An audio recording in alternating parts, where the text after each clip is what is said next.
EMR Jewelry inaugural offer. Flat 9% VA on gold ornaments, 12,500 off on purchase of 1 kg silver.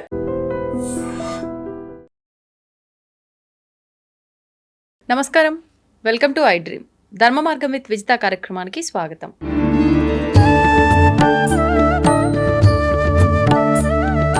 ప్రస్తుతం మనతో పాటు ఉన్నారు ప్రముఖ ఆధ్యాత్మికవేత్త, హనుమత్ మరియు శ్రీ విద్యా ఉపాసకులు బ్రహ్మశ్రీ శివయోగి సిస్లా జయశంకర్ గారు. ఇప్పుడు గురువుగారితో మాట్లాడి మరిన్ని విషయాలు తెలుసుకుందాం. ముఖ్యంగా లలితా సహస్రనామాల గురించి ఒకప్పటి కన్నా కూడా ఇప్పుడు ఎక్కువగా మాట్లాడుకుంటూ ఉన్నాము, ఎక్కువగా పారాయణ చేస్తూ ఉన్నారు చాలామంది. అసలు ఏంటి, ఎందుకు పారాయణ చేయాలి, అసలు ముఖ్యంగా లలితా సహస్రనామం యొక్క విశిష్టత ఏంటి, సహస్రనామాలు అంటే ఏంటి, ఇవన్నీ కూడా గురువుగారితో మాట్లాడి క్లుప్తంగా తెలుసుకునే ప్రయత్నం చేద్దాం. నమస్కారం గురుగారు. గురుగారు, లలితా సహస్రనామాల గురించి ఈ మధ్యకాలంలో ఎక్కువగా వింటూ ఉన్నాం. చాలామంది ఎక్కువగా పారాయణ చేస్తూ ఉన్నారు కూడా. అంటే సింగిల్గా చేయడం కన్నా కూడా ఎక్కువగా ఒక 10 మంది ఒక్కడ కూర్చున్నారు అంటే ఖచ్చితంగా ఏదైనా ఫెస్టివల్ ఉన్నా ఏమున్నా లలిత పారాయణం చేయాలి అని చెప్పి. ఎందుకని ఇంత క్రేజ్ ఎందుకు? ఇప్పుడు అంటే ఎప్పటి నుంచో ఉన్నాయి, సడన్గా మన ముందుకు వస్తున్నాయి, ఎక్కువగా విశిష్టత ఉందని చెప్తున్నారు. మరి లలితా సహస్రనామాలకి ఎందుకు అంత విశిష్టత? అసలు ఏంటి ఆ విశిష్టత? తప్పకుండా అమ్మా. శ్రీ గురుభ్యో నమః. మాలాం శృణీం పుస్తకపాశహస్తాం బాలాంబికాం శ్రీ లలితా కుమారీం కుమార కామేశ్వర కైళిలోలాం నమామి బాలాం నవవర్షవేషాం. శ్రీమాత్రే నమః. లలితా సహస్రనామ స్తోత్రం అనేది చాలా విశేషమైందమ్మా. దాని గురించి పెద్దలు చెప్పిన విశేషాలని ప్రజల్లోకి బాగా దూసుకువెళ్ళాయి.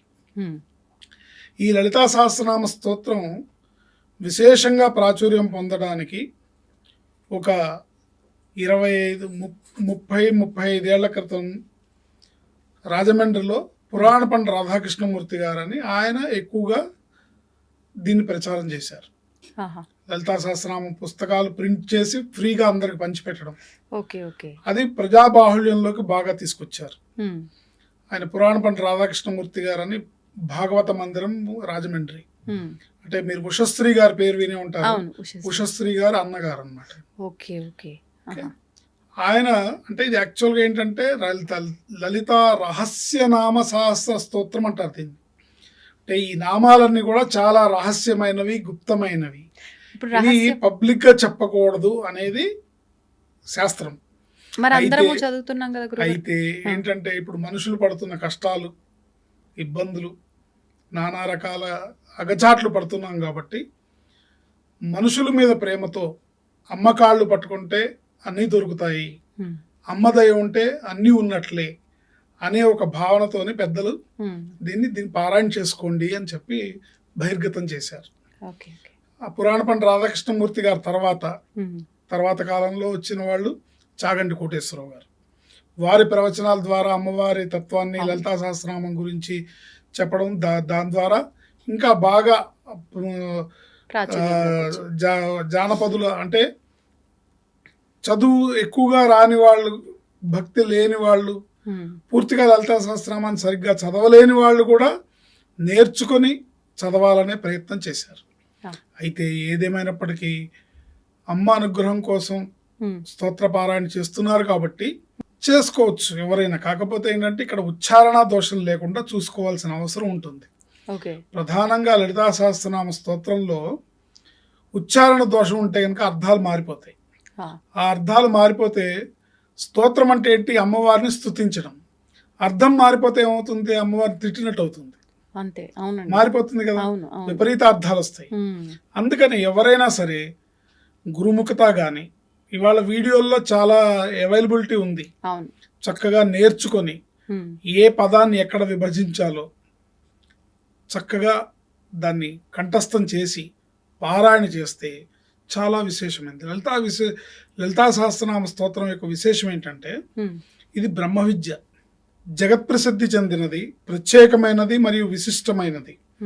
అమ్మవారి మంత్రసిద్ధిని సంపూర్ణంగా అందించడానికి ఋషులు అనుగ్రహించి ఇచ్చిన మంత్ర రాశి అనుకోవచ్చు. ఈ సహస్రనామ స్తోత్రాలన్నీ కూడా, ఈ స్తోత్రం అంతా కూడా ఒక మంత్ర రాశి, అంటే ప్రతి అక్షరం కూడా ఒక మంత్రం. ఈ లలితా సహస్రనామ స్తోత్రం ఉపనిషత్ తత్వాన్ని నిక్షిప్తమై విశేషంగా ఉంది. ఇది మహావిద్య మరియు బ్రహ్మ విద్య. మహావిద్య అంటే ఇది పేరుకి స్తోత్రమే కానీ మహావిద్య అన్నమాట. అందుకని చాలా విశేషమైనది. దీన్ని పారాయణ చేయడం వల్ల మామూలుగా ఏంటంటే కొన్ని ఉపాసనలు మనని దేవుడికి దగ్గర చేసి మోక్షాన్ని ప్రసాదిస్తాయి. కొన్ని ఉపాసనలు ఐహికంగా మనకు కావాల్సిన మన కోరికలన్నీ తీర్చి మనకు కావాల్సిన ధన కనక వస్తు వాహనాల్ని ధర్మార్థ కామ్య మోక్షాలని సంపాదించడానికి, అంటే ఈ లోకంలో మనకు కావాల్సిన సంసారిక జీవితంలో ఉన్నాం, మన కోరికలు తీరాలి, మన కష్టాలు గట్టెక్కాలి, వీటన్నిటిని తీరుస్తాయి కొన్ని. కానీ లలితా సహస్రనామం యొక్క విశేషం ఏంటంటే మీకు ఇహంలో ఉన్న మీ కోరికలన్నీ తీరుస్తుంది అమ్మవారు. తర్వాత అంతిమాన మనం గతించిన తర్వాత మోక్షాన్ని కూడా ప్రసాదిస్తుంది అమ్మవారు. కనుక రెండింటినీ ప్రసాదించే ఏకైక మంత్రం ఈ లలితా సహస్రనామ స్తోత్రం అని చెప్పడంలో ఎటువంటి సందేహం లేదు. గురుగారు, మరి ఈ 1000 నామాలు కూడా మంత్రంతో సమానమే అన్నారు. బ్రహ్మ విద్య మహావిద్యతో సమానం. ఇందులోంచి ఒక మహామంత్రాన్ని గనక తీసుకోవాలి అని అంటే ఏదైనా ఉందా? తప్పకుండా ఉందమ్మా. శ్రీమాత్రే నమః అనేదే ఇందులో ఉన్న మహామంత్రం. అమ్మా అనే పిలిపే ఇందులో ఉన్న మహామంత్రం. అమ్మని అమ్మా అని పిలవడానికి దానికి ఇంకా ప్రత్యేకమైన ఏం అవసరం లేదు. ఒక పిల్లాడు లేదా ఒక పాప తల్లిని ఆర్ద్రతతో పిలిస్తే, అమ్మా అని పిలిస్తే ఎలా పరిగెత్తుకుంటూ వస్తుందో, లేదా కింద పడినప్పుడు అమ్మా అని గట్టిగా అరిస్తే ఆ తల్లి పరిగెత్తుకుంటూ వచ్చి ఆ పిల్లవాడిని ఎలా ఎత్తుకుంటుందో. సో ఇందులో ఉన్న మహామంత్రం శ్రీమాత్రే నమః అనే ఈ 3 అక్షరాలే మహామంత్రం. ఒకవేళ 1000 నామాలు మేము చదవలేమనుకున్నప్పుడు ఈ ఒక్క మహామంత్రాన్ని చేసుకున్నా సరిపోతుందంటారా? బ్రహ్మాండంగా సరిపోతుంది. కాకపోతే చేసే వాళ్ళకి విశ్వాసం ఉండాలి. అవుతుంది. ఆ విశ్వాసం ఉంటే తప్పకుండా అమ్మవారు పలికి తీరుతుంది. ఇప్పుడు మీ ఇంట్లో మీ అమ్మగారిని మీరు పిలవడానికి అమ్మా అని పిలిస్తే చాలు ఆర్ద్రతతో. కానీ ఆవిడ్ని నువ్వు ఇంత గొప్పదానివి, నువ్వు ఇంత చాలా మంచిదానివి అని పొగిడి స్తోత్రం చేయక్కర్లేదు. అవసరం లేదు. అవును, మీ అమ్మగారిని అడగకపోయినా ఆమె బాధ్యత ఆమె చేస్తుంది. అవును, ఏంటి మీ అమ్మగారిని పిలవడానికి మీరు స్తోత్రం చేయక్కర్లేదు. అమ్మవారిని అమ్మా అని పిలిస్తే ఆ తల్లి ఎలా పరిగెత్తుకుంటూ వస్తుందో, శ్రీమాత్రే నమః అంటే ఈ తల్లి కూడా అలా పరిగెత్తుకుంటూ వస్తుంది. కావాల్సింది ఏంటంటే ఆవిడ ఈ తల్లి వచ్చేది కనబడుతుంది, ఆ తల్లి వచ్చి చేసేది మనకు కనపడదు. కాబట్టి పరిపూర్ణమైన విశ్వాసం మనకు ఉండాలి. ఉన్నప్పుడు అది ఫలిస్తుంది. ఓకే, మరి మన ఇంట్లో మన అమ్మని పిలవకపోయినా వస్తుంది, పిలవకపోయినా చేస్తుంది. కానీ ఈ అమ్మని పిలవాలన్నా తలవాలన్నా ఎక్కువగా నియమాలు అవసరమేమో, తలవటానికి కూడా అనుకుంటూ ఉంటారు. ఇది భ్రమ అనుకోవచ్చా, వాస్తవమా గురుగారు? ఖచ్చితంగా నియమాలు ఉండాలి. నియమోల్లంఘన చేయకూడదు. ఇప్పుడు కూడా వేదమే ప్రమాణం. వేదం ఏం చెప్తుందో, శాస్త్రం ఏం చెప్తుందో దాన్ని పాటించి తీరాలి. అలా అని ఈ పద్ధతిని మేము పాటించలేం కాబట్టి ఇది చదువుకోలేమనడం పిచ్చితనం. పద్ధతి ఏంటో తెలుసుకుని ఆ పద్ధతి ప్రకారం చేయడం అనేది వివేకవంతుల లక్షణం. ఇప్పుడు వేదం ఏం చెప్తుంది? ఈ పద్ధతిలోనే ఉండాలి, ఇలాగే కట్టుబొట్టు ఉండాలి, ఇట్లాగే ఉండాలి, ఇట్లా శుచి శుభ్రత ఉండాలి, ఆచారం ఉండాలి అని చెప్తుంది. దీనికి కులమత భేదాలు లేవమ్మా. అంటే బ్రాహ్మలే ఆచారాన్ని పాటిస్తారు, మిగతా వాళ్ళు పాటించారని కాదు. ఎవరైనా సరే చిత్తశుద్ధితోని పూర్తి విశ్వాసంతోని చేసుకున్నట్టయితే తప్పకుండా చేసుకోవచ్చు. అయితే నియమనిష్టలు అని అంటే గనక, నియమనిష్టలు శాస్త్ర ప్రకారం మీ జ్ఞానానికి మీకు అందిన దాని ప్రకారం మీరు చిత్తశుద్ధితో ఇప్పుడు ఏదన్నా మనం తప్పు చేస్తున్నాం అనుకోండి, మన అంతరాత్మకు మనకు తెలుస్తుంది. సో మన అంతరాత్మ ఒప్పుకోంది మనం చేయకుండా కరెక్ట్గా ఉన్నదే చేసుకుంటూ వెళితే మంచిది. ఎందుకంటే శాస్త్రం ఏదంటే, ఉదాహరణకు చెప్పాలంటే స్త్రీమూర్తులు నన్ను క్షమించాలి, చాలామంది జుట్టు విరబోసుకొని ఉంటారు. సో విరబోసుకొని చేయకూడదు, విరబోసుకొని పూజ చేయకూడదు అని శాస్త్రం చెప్తుంది. జుట్టు ఫ్రీగా వదిలేసి విరబోసుకోకూడదు అని చెప్తున్నారు. అదే ఎవరికి వాళ్ళు విన్నా కూడా దాన్ని పట్టించుకోకుండా ఏమవుతుంది? జుట్టు విరబోసుకుంటే ఏమవుతుంది? అమ్మవారు అనుగ్రహించదా? నేనేం తప్పు చేస్తున్నా, దీనికి దానికి సంబంధం ఏముంది అని అంటే, శాస్త్రం ఏం చెప్తుంది? విరబోసుకోకూడదని చెప్తుంది కదా. మరి విరబోసుకుంటే అమ్మవారి అనుగ్రహం లభించదా? ఎందుకు లభించదు? ఎందుకు చేయకూడదని వితండంలోకి మనం దిగకూడదు. కరెక్ట్. శాస్త్రం చెప్పిందే చేయాలి. ఉదాహరణకి మనం ఒక ఏటీఎం కార్డు ఉంది. ఈ ఏటీఎం కార్డుని ఏటీఎం మిషన్లో పెట్టి కరెక్ట్ సరైన దిశలో పెట్టి సరైన పిన్ కొడితేనే డబ్బులు వస్తాయి. అవునండి. రివర్స్లో పెడితే డబ్బులు వస్తాయా? రావు.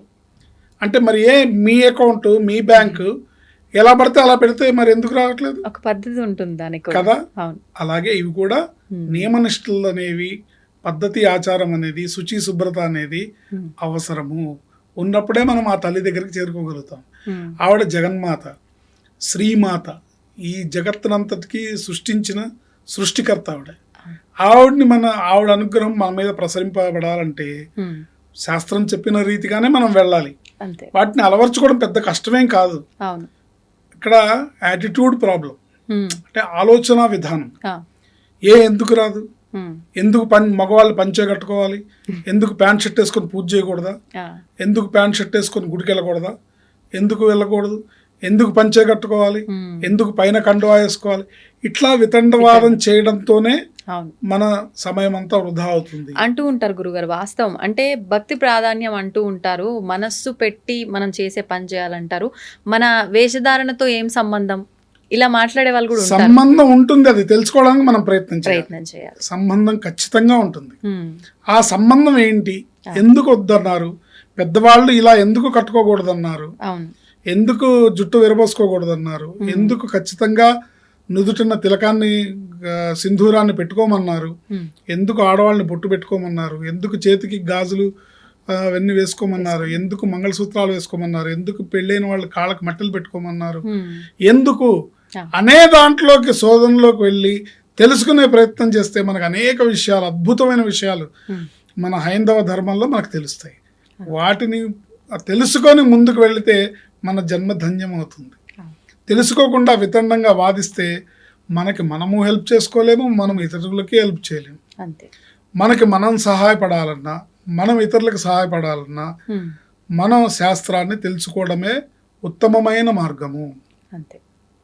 సంతోషం గురుగారు, నిజంగా చాలా చక్కగా వివరించారు లలితా సహస్రనామాల యొక్క విశిష్టతని. దాంతోపాటు చాలా మందిలో సందేహాలు, అరే చేస్తున్నాము కానీ మేము ఎలా చేస్తున్నాము, ఏంటి కరెక్ట్గా నియమాలు పాటిస్తున్నామా లేదా అని, ఆ డౌట్లన్నీ కూడా క్లియర్ చేశారు గురుగారు. ధన్యవాదాలు.